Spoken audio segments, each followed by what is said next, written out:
Good morning dear students. बच्चों आज हम पढ़ेंगे डिस्पर्शन। तो डिस्पर्शन का जो डिक्शनरी मीनिंग है वो होता है the splitting of white light into 7 constituent colours by a prism, this is called dispersion. तो बेटा इसमें जो फर्स्ट आर्टिकल है वो आपका रिफ्रैक्शन थ्रू प्रिज्म, क्योंकि इसमें प्रिज्म का रोल होता है और ये बहुत इंपॉर्टेंट आर्टिकल, इसको ढंग से आपने देख लेना है। दिस इज़ द प्रिज्म होता है, आपने देखा होगा प्रिज्म ग्लास का एक होता है एक। अभी इसमें बेटे देखेंगे आपने शायद 10th में ऐसा इसका प्रैक्टिकल किया होगा। This is angle of sorry this is incident ray. Okay बेटे, डायग्राम बहुत ज़्यादा इंपॉर्टेंट रोल प्ले करते हैं, खासकर ऑप्टिक्स में बहुत ज़्यादा। ठीक है बेटे, and what is this is angle of incidence. Okay, clear हो गया। अब आपको बताइए denser to rare to denser जा रही है, so it should move in this way. कैसे मूव करना चाहिए इसको मूव करना चाहिए था ऐसे करके, इंसिडेंट रे है ये, बट रेयर टू डेंसर है तो क्या होगा, टुवर्ड्स द नॉर्मल ऐसे करके चली जाएगी। ठीक है, और यहाँ से अगेन ये क्या है, यहाँ पे एक बनेगा आपका दिस इज क्या है ये नॉर्मल, एक यहाँ पे नॉर्मल बन जाएगा बेटे ये वाला। ठीक है, और यहाँ से अब डेंसर टू रेयर है, सो इट विल मूव, जाना कैसे चाहिए था इसको ऐसे करके, but it will move bend towards this in this way, away from the normal. So ये बेटे आपका बन गया, दिस इज द ऐसे आपकी ये इंसिडेंट रे है, ये रिफ्रैक्टेड रे और ये इमर्जेंट रे है। तो इस एंगल को हम बोलते हैं बेटे ई, एंगल ऑफ इमर्जेंट, इसको एंगल ऑफ इंसिडेंस। और what is this is angle of refraction. ये कौन सा एंगल है बेटे, this is angle of sorry ये नहीं होगा, एंगल ऑफ रिफ्रैक्शन ये वाला, दिस इज R1, ये R1 आ गया, और यहाँ भी एंगल ऑफ रिफ्रैक्शन है, ये है R2। ये ध्यान रखना बेटे, एक R1 और एक R2। ओके, अब इसमें एक चीज़ बेटे जो बहुत इंपॉर्टेंट चीज़ तो पूछी जाती है, वो यहाँ पे होता है एंगल ऑफ डेविएशन, जिसको डेल्टा से वो डिनोट करते हैं, एंगल ऑफ डेविएशन। ठीक है बेटे, तो एंगल ऑफ डेविएशन होता है क्या है, angle between the incident and कौन सी इमर्जेंट रे, ये जो होगा बेसिकली, ये ध्यान रखना आपने बेटे। दिस इज ये यहाँ पे बेसिकली एंगल ऑफ ये होगा, this is angle of deviation. और किसके बीच में होता है ये, angle between incident and emergent रे, ये जो होता है बेटे, this is called angle of deviation. तो यहाँ से आपको बिल्कुल क्लियर दिख रहा है कि एंगल ऑफ डेविएशन होगा। ठीक है बेटे, अब यहाँ देखिए बेसिकली हमने निकालना क्या है, हमें एंगल ऑफ डेविएशन निकालना है। तो बहुत इजी आर्टिकल है ये, थोड़ा सा आप टेक्निकली इसको देखेंगे तो आसान हो जाएगा। और एक और इसमें इंपॉर्टेंट चीज़ होती है, वो होती है this is angle of prism, इसको बोलते हैं एंगल ऑफ प्रिज्म।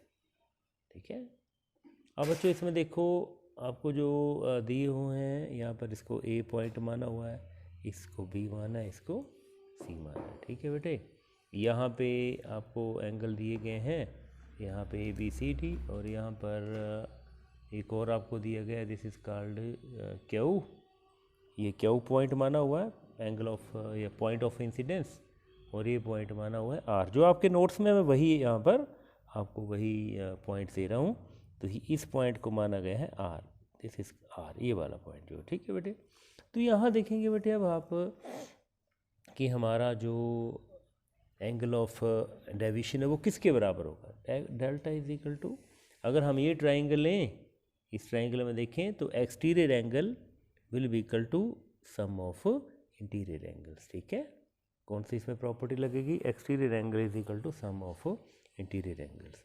तो देखिए ये I है, तो ये पूरा क्या होगा बेटे I, तो ये क्या होगा I माइनस क्या होगा R1।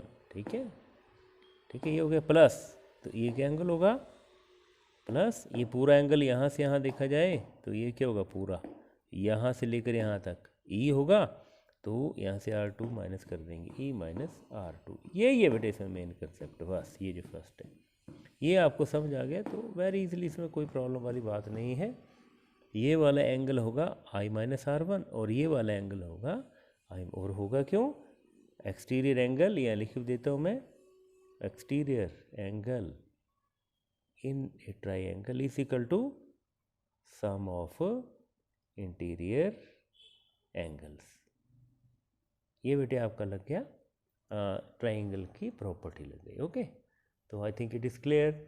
अब देखो बेटे ये हमने निकाली है, तो it can be written like this, delta is equal to I plus E minus R1 plus R2। ठीक है, अब मैंने माइनस बाहर ले लिया, basically minus R1 minus R2 होने थे, तो माइनस कॉमन ले लिए, तो ये हमारे पास बच जाएगी। ठीक है, बेसिकली इसको आपने 1 मान लेना है, इसको नहीं मानना, क्योंकि यही हम इसको आगे यूज़ करेंगे। अब बेटे बात भाई बेसिकली यही है एंगल ऑफ डेविएशन, पर हमने इसको एंगल ऑफ डेविएशन में सारी की सारी चीज़ें इसमें इन्वॉल्व करनी है, मतलब आई भी आना चाहिए, आई तो आ गया है, ई भी आ गया है, तो इसमें एंगल ऑफ प्रिज्म भी इसमें इंक्लूड करना है, वो हम देखेंगे। बेसिकली अब हमें करना क्या है, अब हमने R1 R2 की वैल्यू फाइंड आउट करनी है इन टर्म्स ऑफ ए। ठीक है, तो इसके लिए बेटे आप क्वाड्रिलेटर लेंगे ए क्यू, और इस पॉइंट का नाम दिया है ओ, ए क्यू ओ आर। ठीक है बेटे, कौन सा ट्रायंगल, क्वाड्रिलेटरल, इन क्वाड्रिलेटरल कौन सा, ए क्यू ओ आर। ठीक है बेटे, तो यहाँ देखेंगे कि एंगल ओ कौन सा बना, ऐसे बना ना, ये वाला ये। ठीक है, तो एंगल ए बन गया, प्लस ये कौन सा एंगल है, angle A Q O, angle A Q O plus angle Q O R, angle Q O R. ठीक है, और फोर्थ एंगल कौन सा है, plus angle O R A, angle O R A, O R A. अब बेटे ये सारे मिलकर क्वाड्रिलेटरल के टोटल कितने होते हैं, 360 डिग्री। ठीक है बच्चों, अब बेटे यहाँ से देखेंगे आप कि ये angle A Q O, angle A Q O is equal to angle A R O, is equal to angle A R O, और किसके बराबर है, 90 डिग्री। क्यों, क्योंकि ये नॉर्मल्स हैं, नॉर्मल। ठीक है, at the point of incidence and at the point of emergence. ठीक है, तो ये आ जाएंगे बेटे, तो मीन्स हमारे पास क्या बच गया, एंगल ए प्लस, और ये दोनों क्या हो गए हैं, 90 90 180 plus angle O R A. ठीक है, एंगल ओ आर ए नहीं, sorry Q O R, angle ये क्योंकि ये और ओ आर ए ये हो गए थे ना हमारे, तो हमारे पास क्या बचा, एंगल ए और एंगल क्यू ओ आर। ठीक है, plus angle Q O R is equal to 360, तो अब क्या बच गया, angle A plus angle Q O R is equal to 180, यहाँ से ये माइनस हो जाएगा, तो ये हमारी क्या बन गई बेटे, this is our second equation. ठीक है, ये हमारी सेकेंड इक्वेशन बन गई है। तो यहाँ से अब हम बेसिकली क्यू ओ आर की वैल्यू फाइंड आउट करेंगे, तो मीन्स क्यू ओ आर ये एंगल है, ये वाला this is Q O R, तो इसको फाइंड आउट करेंगे, तो देखिए यहीं देखेंगे आप कि in triangle Q O R, कौन सा ट्रायंगल लेंगे, इन ट्रायंगल कौन सा, क्यू ओ आर। ठीक है, इसमें क्या होगा, sum of angles in a triangle is equal to 180 degree, means angle क्या गया, ये कौन सा बचा, R Q O plus angle Q O R plus angle O R Q, इसके बराबर होंगे बेटे 180 डिग्री। ओके, तो यहाँ से देखिए बेटे हमें चाहिए कौन सा था, क्यू ओ आर, वो कौन सा, ये वाला एंगल, और एक है बेटे R1 ना, और एक है R2 है, means R1 plus angle Q O R plus angle R2 is equal to 180 degree. तो यहाँ से क्या गया, angle Q O R is equal to 180 degree minus R1 minus R2, तो मैं यहाँ पे R2 प्लस माइनस कॉमन लेकर यहाँ पर, ठीक है, यहाँ पर ये प्लस में आ जाएंगे। ठीक है, तो यहाँ से देखेंगे आप बेटे आप कि हमारे पास ये वैल्यू आ गई है, यहाँ पे पुट करेंगे, पुट इन इक्वेशन नंबर 2। ठीक है, तो यहाँ से देखेंगे हमारे पास क्या आ गया, angle A plus Q O के आर की प्लेस पे क्या लिखेंगे, 180 minus R1 plus R2 is equal to 180। ठीक है, तो यहाँ से कट जाएगा and we are left with angle A is equal to R1 plus R2। ये बेटे वेरी इंपॉर्टेंट। ठीक है, तो ये हमारे पास क्या आ गई, this is the value of A. ठीक है, अब इसको हम R1 R2 की जगह के पुट कर देंगे। ठीक है, इसको 3 मान लो, पुट इन 1, पुट इन 1। ठीक है बेटे, तो 1 में जब पुट करेंगे तो हमारे पास क्या बचेगा, ये था ना, delta is equal to I minus ये 1 आई प्लस ई, और यहाँ पर माइनस R1 प्लस R2 की जगह के लिखेंगे यहाँ से ए। तो हमारे पास क्या बच गई, so it imply that A plus delta is equal to I plus A. A plus delta is equal to I plus A. तो ये बेटे हमारा this is the refraction through the prism है। वेरी इजी, इसको अच्छी तरह आप देख लेंगे बेटे। अब हम करेंगे angle of minimum deviation. Minimum की ये जो डेविएशन है बेटे, अभी जो हमने पढ़ा कि ये देख रहे हैं आप, इसमें मैं आपको शो करता हूँ कि ये जो आपका एंगल है ना बेटे, ये वाला, अब आपको पता है कि एंगल ऑफ इंसिडेंस जैसे हम कम या ज़्यादा करेंगे तो ये सारे के सारे एंगल वेरी करेंगे, R1 R2 भी वेरी करेगा और E भी वेरी करेगा। तो इनके वेरी करने से क्या होगा बेटे, डेल्टा भी हमारा वेरी करेगा। तो बेटे एंगल ऑफ मिनिमम डेविएशन की डेविएशन सबसे कम कहाँ होगी, वो एक जो एंगल होगा that is called angle of minimum deviation. तो इसके लिए बेटे ग्राफ से समझेंगे इसको, बहुत इजी है ग्राफ इसके, आपको बहुत इंपॉर्टेंट। ये डेल्टा है, डेल्टा मीन्स डेविएशन। ओके, तो यहाँ से देखेंगे होता क्या बेसिकली कि जैसे जैसे हम एंगल ऑफ इंसिडेंस बढ़ाते हैं, जैसे जैसे एंगल ऑफ इंसिडेंस बढ़ा रहे हैं, क्या होगा बेटे, देख रहे हैं आप कि डेविएशन जो वो कम होती जाती है। ठीक है, as the angle of incidence is increased the angle of deviation decreases and it becomes minimum, सबसे कम बन जाता है। और उसके बाद अगर हम एंगल ऑफ इंसिडेंस को बढ़ाएंगे तो हमारी जो डेविएशन है वो क्या होती जाएगी, बढ़ती जाएगी। ठीक है बेटे, सो दिस शोज दैट कि यहाँ से ये जो एंगल होगा बेटे, ये दिस एंगल, ये मिनिमम है, सबसे कम, इससे कम कभी भी एंगल नहीं आएगा। This angle is called delta M, ये जो होता है। और आप देख रहे हैं बेटे, ये किसी पर्टिकुलर एक ही एंगल ऑफ इंसिडेंस पे आता है, बार बार नहीं आता है।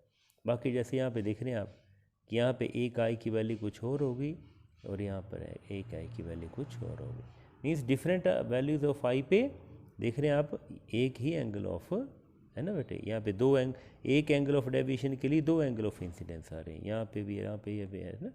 लेकिन एंगल ऑफ डेविएशन जो होगा मिनिमम सबसे कम कब होगा, जब एक पर्टिकुलर एंगल ऑफ इंसिडेंस पे होगा। और उस जब ऐसा होगा तब क्या क्या प्रॉपर्टीज़ होती हैं, तब व्हाट हैपन्स वो मैं आपको बताऊंगा कि at delta is equal to delta M, कि जब एंगल सबसे कम होगा तब क्या होता है, R1 is equal to R2। ये जो किए थे ना बेटे हमने एंगल ऑफ रिफ्रैक्शन वाले, ये देख रहे हैं आप एंगल ऑफ रिफ्रैक्शन थे ना ये वाले, ये दोनों इक्वल होते हैं कब, जब मिनिमम डेविएशन होती है तब। और एक और इम्पोर्टेंट बात है बेटे कि ये इसका आपको प्रैक्टिकल भी आता है। ओके, तो ओके, एक ये हो जाती है और दूसरी कंडीशन क्या होती है, I becomes equal to E, I और E दोनों इक्वल बन जाते हैं बेटे, ये दोनों कंडीशन रहती है बेटे। ये at angle of, when the angle of deviation is minimum, then R1 is equal to R2 and angle of incidence becomes equal to the angle of emergent. So I think it is clear. तो बेटे अब हम इससे values put करेंगे। तो जैसे अभी हमने किया था, we know that क्या था बेटे, अभी जो हमने किया refraction through prism A plus I plus E. Okay बेटे, ये वाले कंडीशन की, तो यहाँ पुट करेंगे हम when delta is equal to delta M, क्या होगा, ए प्लस डेल्टा एम, और ये दोनों इक्वल हो जाएंगे मीन्स आई प्लस आई। तो यहाँ पे क्या आ गया, A plus delta M is equal to 2i। This implies that A plus delta M upon 2 is equal to I. ये बेटे एंगल ऑफ इंसिडेंस हो गया। अब इंसिडेंस आ गया। हम इसी तरह R1 प्लस 2, अभी जो हमने इक्वेशन की थी, वी नो दैट क्या था वो, R1 प्लस R2 किसके बराबर आया था बेटे, एंगल ऑफ प्रिज्म के ये जो अभी हमने किया था, मैं भी बताता हूँ आपको। ये जो हमारी इक्वेशन नंबर कौन सी थी, दिस इक्वेशन नंबर 3। तो 3 में देख रहे हैं, तो यहाँ पर ये इन दिस वे, तो यहाँ पर तो अब आपको पता कि जब एंगल ऑफ डेविएशन मिनिमम होती है तब ये R1 और R2 क्या हो जाते हैं, R1 is equal to R2 is equal to R मान लेंगे। तो यहाँ क्या आ जाएगा, R plus R, this implies that R plus R is equal to A and 2R is equal to A and R is equal to A upon 2। ठीक है बेटे, ये तो ये I आ गया और ये R आ गया। अब आपको पता है बेटे refractive index, we know that refractive index क्या होता है बेटे, ये mu is equal to sine I upon sine R. तो क्या आ जाएगा, साइन आई की जगह क्या लिखेंगे, A plus delta M upon 2 divided by sine A upon 2। तो ये क्वेश्चन आता है बेटे आपको कि show that sine mu is equal to sine A plus delta M upon 2 divided by sine A upon 2, कब, when the deviation is minimum. Okay बेटे, next article है हमारा angle prism, refraction through prism of small angles. तो इसमें देखेंगे बेटे कि अगर हमारा एंगल ऑफ प्रिज्म बहुत कम है तब क्या होगा।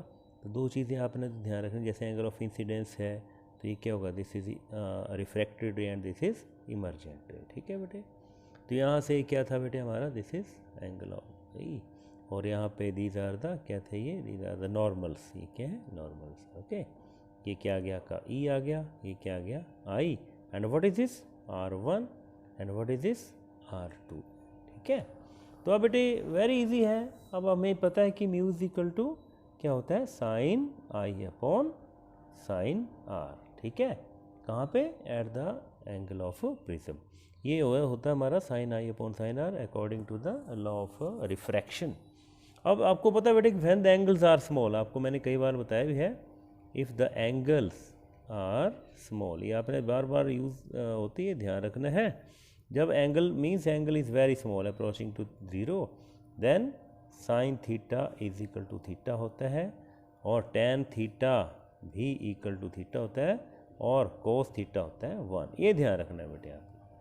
तो means mu is equal to sine I upon sine R, लेकिन हम कर रहे हैं इंसिडेंस पे तो R1 लेंगे, तो हमारे पास की वैल्यू आ जाएगी mu is equal to sine I will be equal to I, और यहाँ पर आ जाएगा R1।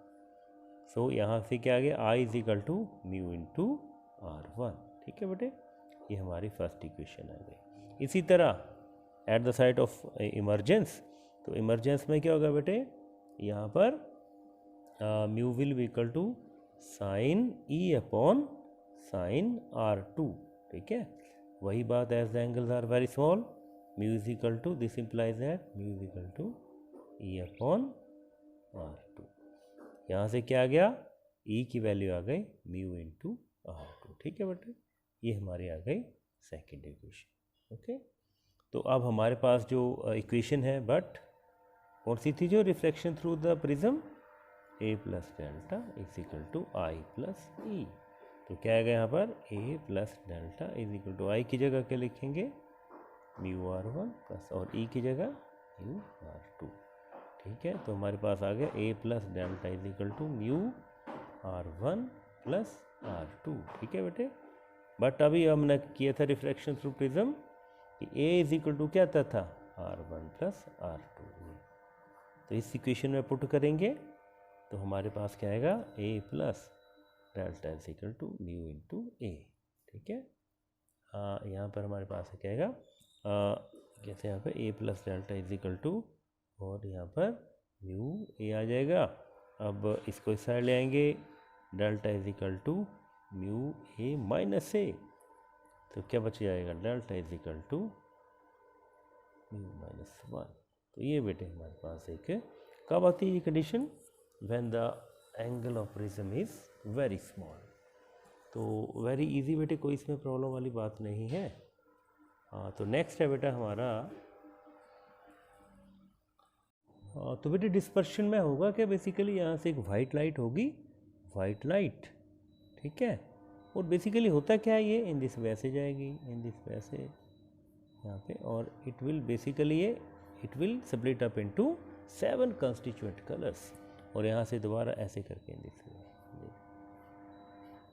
ठीक है बेटे, 7 कलर्स है, 1 2 3 4 5 6 7, ये बेटे। और सबसे ऊपर कौन सा होगा? रेड, और सबसे नीचे कौन सा होगा? वी। वायलेट, इंडिगो, ब्लू, ऐसे करके विब ग्योर बन जाएगा बेटे। ठीक है, विब ग्योर। ओके, अब होगा क्यों? कई बार पूछ रहे थे कि what is the cause of dispersion, कि इसका डिस्पर्शन का कारण क्या है। तो इसको एक्सप्लेन किया गया according to Cauchy's, according to Cauchy's equation, COUCHEYS, Cauchy's equation बोलेंगे, ये लॉ। उसमें बोला था कि refractive index depends upon the wavelength plus C upon λ⁴ ये। तो इसके अकॉर्डिंगली क्या था कि रिफ्रैक्टिव इंडेक्स किस चीज़ पर डिपेंड करेगा? Wavelength of the light. तो as we know that white light contain 7 colours, so होगा क्या? 7 के 7 कलर जो वो अकॉर्डिंग टू देयर वेवलेंथ वो स्प्लिट हो जाएंगे। अब आपको पता है कि रेड की जो वेवलेंथ है वो सबसे ज़्यादा होती है, तो इसलिए वो सबसे कम डेविएट होगा, इसलिए they will split up into its 7 colours. Okay, तो I think it is very easy, आपने देख लेना है। अच्छा बेटे, इसका कोई बार क्वेश्चन पूछा जाता है तो आपने इसको बता देना है। तो नेक्स्ट है बेटे एंगुलर डिस्पर्शन। कई बार पूछा जाता है कि what is angular dispersion, angular dispersion. तो इट इज़ बेसिकली होती है क्या? This is denoted by theta delta Y minus delta R. ठीक है, तो इसको कैसे करेंगे? This is the angular dispersion is defined as the difference in the deviation in the yellow colour and deviation in the red colour. क्योंकि आपको पता है कि येलो कलर की जो डेविएशन है वो सबसे ज़्यादा होती है, तो इन दोनों के बीच में जो डिफरेंस होगा that is called the angular dispersion. ठीक है, नेक्स्ट है बेटे स्कैटरिंग ऑफ लाइट। आपने देखा कि कई बार क्वेश्चन आ जाता है scattering of light, scattering of light. तो होता क्या? When the light is incidented on atoms और molecules, it is absorbed by the absorbed and re-emitted in different directions, this is called scattering। ठीक है, re-emit होती है डिफरेंट डायरेक्शंस में, उसको बोलते हैं हम स्कैटरिंग। तो इसका जो बेटे सबसे जो इजी एग्जांपल है कि blue colour of the sky, blue colour of the sky. ठीक है बेटे, क्या कैसे इसको करेंगे? Because the blue colour has the minimum wavelength, सबसे मीन्स बेसिकली होती विब ग्योर है ना, तो वायलेट और इंडिगो, बट वायलेट और indigo are not sensitive to our eyes. तो ब्लू कलर जो वो अभी हमने पढ़ा कि जिसकी ज़्यादा वेवलेंथ होगी वो सबसे कम स्कैटर होगा, तो इसलिए ब्लू कलर की जो वेवलेंथ है वो कम है, इसलिए वो बहुत ज़्यादा स्कैटर होगा, इसलिए द स्काई अपीयर्स ब्लू। तो इसको आपने, मैंने दिए हुए नोट्स वहाँ से आपने लिखना है, और वो कोचीज आपने जरूर लिखना है। ठीक है बेटे, तो blue colour of the sky क्या होता है? This is due to the